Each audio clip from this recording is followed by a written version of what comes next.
بسم اللہ الرحمن الرحیم۔ السلام علیکم ویورز۔ صدیاں بیت گئیں اور قبل از مسیح کا زمانہ حال از مسیح میں تبدیل ہو گیا۔ لاہور کا شمار دنیا کے قدیم اور اہم ترین شہروں میں کیا جاتا ہے۔ زندہ دلانے لاہور کے روایتی جوش و جذبے اور بے مثال زندہ دلی کے باعث اسے بجا طور پر پاکستان کا دل کہا جاتا ہے۔ اس وقت 60 لاکھ آبادی کے ساتھ یہ ملک کا دوسرا بڑا شہر ہے۔ یہ صوبہ پنجاب کا دارالحکومت اور صوبائی سیاسی، ثقافتی، تعلیمی اور صنعتی سرگرمیوں کا مرکز ہے۔ اپنے باغات اور قدرتی حسن کے باعث اسے عروس العباد کہا جاتا رہا ہے۔ مغربی جانب بہنے والے دریائے راوی نے اس کے حسن کو دوبالا کر دیا ہے۔ لاہور کی تاریخ ہزاروں سال پر پھیلی ہوئی ہے۔ روایت کے مطابق راجہ رام کے بیٹے راجہ لو نے شہر لاہور کی بنیاد رکھی اور یہاں ایک مضبوط قلعہ تعمیر کیا۔ پھر اس کے بعد 10ویں صدی عیسوی تک یہ شہر ہندو راجاؤں کے زیر نگی رہا۔ 11ویں صدی میں یہ علاقہ اسلام کی روشنی سے منور ہوا، جب سلطان محمود غزنوی نے پنجاب فتح کر کے ایاز کو لاہور کا گورنر مقرر کیا۔ اسی زمانے میں حضرت علی ہجویری داتا گنج بخش یہاں تشریف لائے اور مستقل رہائش اختیار کی۔ ان کے حوالے سے لاہور کو داتا کی نگری بھی کہا جاتا ہے۔ اب حکومت نے بھاٹی گیٹ کے قریب وسیع و عریض رقبے پر داتا صاحب کی مزار کی خوبصورت عمارت اور مسجد تعمیر کر دی ہے۔ اس کے صحن میں ہزاروں افراد بیک وقت نماز ادا کر سکتے ہیں۔ داتا صاحب کی مزار پر ہر وقت لنگر جاری رہتا ہے۔ صاحب استطاعت لوگ دیگیں پکوا کر غریبوں اور مساکین میں کھانا تقسیم کرتے ہیں۔ حضرت معین الدین چشتی نے حضرت علی ہجویری کی مزار پر چلہ کشی کی تھی۔ شہاب الدین غوری نے 1186 میں لاہور کو فتح کیا۔ بعد ازاں یہ خاندان غلاماں 1206 سے 1290 تک، خاندان خلجی 1290 سے 1320 تک، تغلق خاندان 1320 سے 1414 تک، سید خاندان 1414 سے 1451 تک اور لودھی خاندان 1451 سے 1526 عیسوی کے تحت رہا۔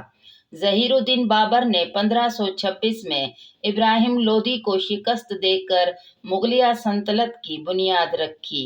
مغلوں نے اپنے دور میں لاہور میں کئی باغات لگوائے، عظیم الشان عمارات اور مساجد تعمیر کروائیں۔ علاوہ ازیں اکبر اعظم نے شاہی قلعے کو از سر نو تعمیر کروایا۔ شاہ جہان نے شالیمار باغ تعمیر کروایا، جس کو اپنی خوبصورتی کے باعث عالمی شہرت حاصل ہے۔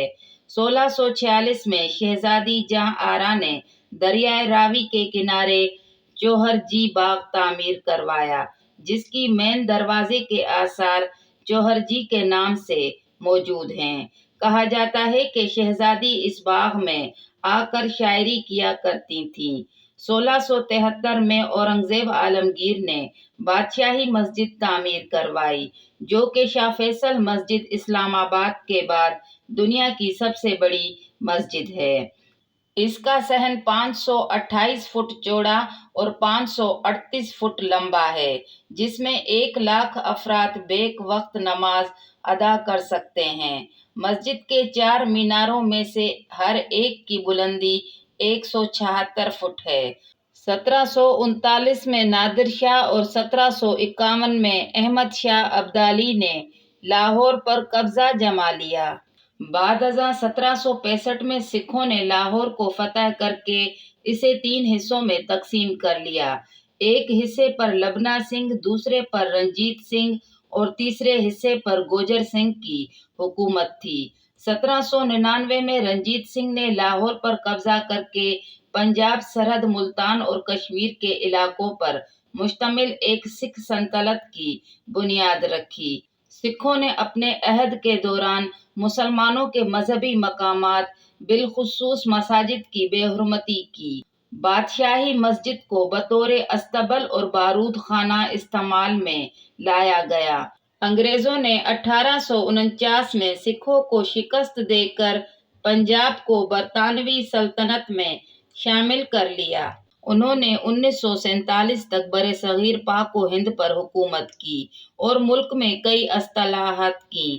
23 مارچ 1940 کو شہر لاہور کو ایک منفرد اعزاز حاصل ہوا، کیونکہ اس روز آل انڈیا مسلم لیگ نے قائد اعظم کی صدارت میں قرارداد پاکستان منظور کی، جس کے نتیجے میں 14 اگست 1947 کو مسلمانوں کو اپنا الگ آزاد ملک مل گیا۔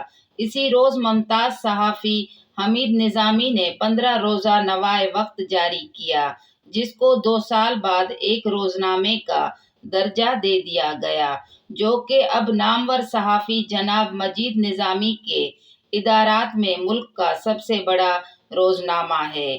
قیام پاکستان کے بعد بھی لاہور قومی سیاست میں اہم کردار کا حامل رہا ہے۔ فروری 1974 میں اس شہر نے دوسری اسلامی سربراہ کانفرنس کی میزبانی کی۔ پرانا لاہور شاہی قلعے کے ساتھ واقع ہے۔ ابتدا میں اس کے گرد ایک فصیل موجود تھی، جس میں 13 دروازے تھے، جو کہ سکھوں کے عہد تک غروب آفتاب کے بعد بند کر دیے جاتے تھے۔ ان میں سے کچھ دروازوں کے آثار اب بھی موجود ہیں۔ 13 دروازوں کے نام یہ ہیں: بھاٹی دروازہ، ٹکسالی دروازہ، روشنائی دروازہ، مستی دروازہ، اکبری دروازہ، کشمیری دروازہ، شیراں والا دروازہ، یکی دروازہ، دہلی دروازہ، موچی دروازہ، شاہ عالمی دروازہ، لوہاری دروازہ اور موری دروازہ۔ 20ویں صدی میں پرانے لاہور کے مضافات میں کئی جدید بستیوں کا اضافہ ہوا، جو کہ اب تک جاری ہے۔ اب شہر Barki road, India road, Ferozepur road, Multan road, G T road اور رائیونڈ روڈ پر دور تک وسعت اختیار کر چکا ہے۔ لاہور میں کئی صوفیاء کرام اور بزرگان دین کے مزارات ہیں۔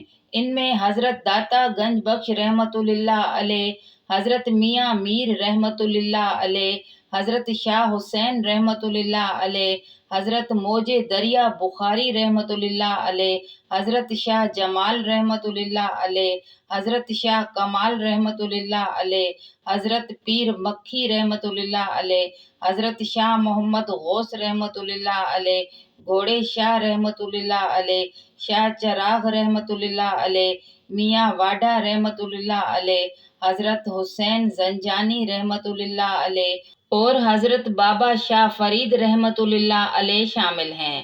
وقت گزرنے کے ساتھ ساتھ لاہور ایک بہت بڑا شہر بن چکا ہے۔ اس حوالے سے اس کی ثقافتی، سیاسی، سماجی اور تجارتی سرگرمیاں پہلے کی نسبت بہت بڑھ گئی ہیں۔ ویڈیو زیادہ لمبی ہونے کے باعث لاہور کے بے شمار پہلوؤں پر روشنی نہیں ڈالی جا سکی۔ انشاءاللہ بشرط زندگی میں اس عنوان پر جلد ہی دوبارہ قلم اٹھاؤں گی۔ ویڈیو پسند آئی ہو تو اس کا اظہار کمنٹس باکس میں ضرور کریں۔ ہماری ویڈیو کو لائک کریں، شیئر کریں اور سبسکرائب کریں۔